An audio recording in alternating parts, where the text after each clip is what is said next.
Colonel Ajai Shukla, between having the Predator drones and not having the Predator drones, there is no question about the fact that having these drones is useful for the Indian Army, Navy, and if possible, the Air Force. We don't know the price at which these drones are being bought. You're a military man yourself, and you know well that what comes along with the platform is as important as the platform itself. Do you think the Congress has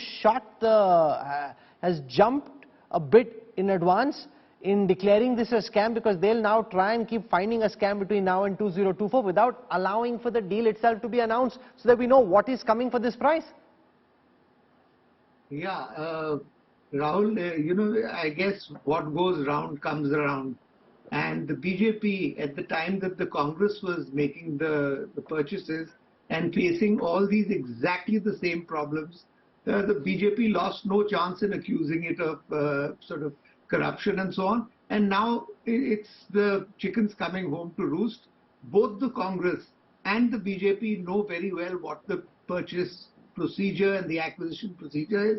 They are playing a game, and the game is a political, it's a political blame game. Now, a couple of things that Abhijit spoke about, but I would add on to those. The first thing to remember is that the decision about whether to go in for a government-to-government purchase or whether to do a commercial purchase, which they call FMS, foreign military sales, this is a strategic decision, an economic decision, and a decision that sort of the government of the day is best. Does anybody else have a comparable drone which might be made available to India? Obviously, we can't buy from China. Russia is no longer reliable. I would just say that the Chinese have a comparable drone. No, but they're not selling it to us, of course. Neither do we want their drones. They'll never... But the Chinese are not going to give it to us.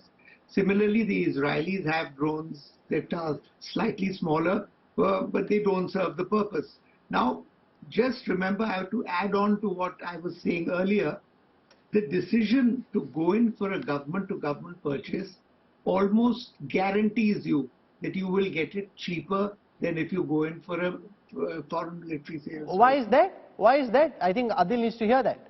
I'll explain this to you. I wish Mr. Modi had devoted one of his Mann Ki Baats to explaining this to the public, because it would have saved a lot of trouble. Now, the reason why buying from the government in a sort of government-to-government contract is cheaper is because there is nobody who is better at keeping control of prices than the US government. And when they buy, for example, they buy a drone from General Atomics, the current drone that we're talking about, the Predator, the Sea Guardian, they say, we bought 25 drones from you last month or last year. That was the price at which you sold it to us. Now we are buying 25 more drones, so that price has to come down. It is economy of scales kicking in, and this is something that is an integral part of US procurement, domestic procurement.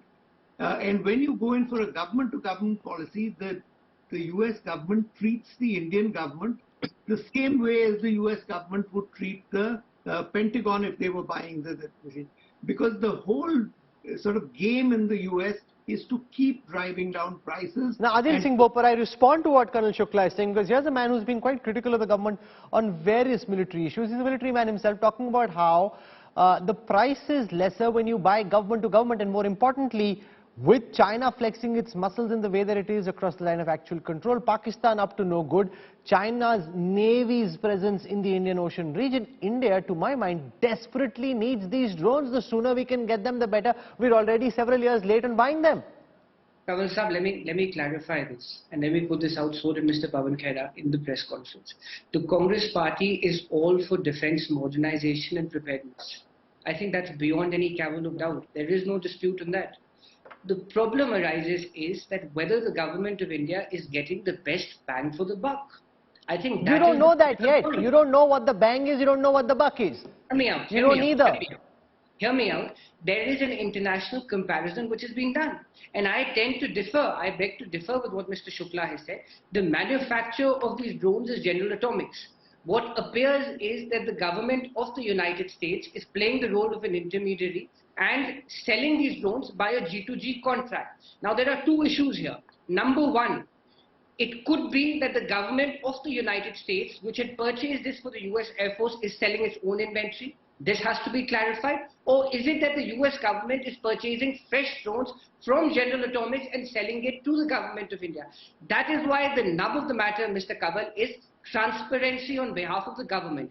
We are all for modernization. However, since it is taxpayers' money, it should not be that the government is paying 4 times or 3 times or 7 times the price. You don't know whether it's 4 times or 3 times or 7 times. That's the whole point. You're leveling this charge without knowing.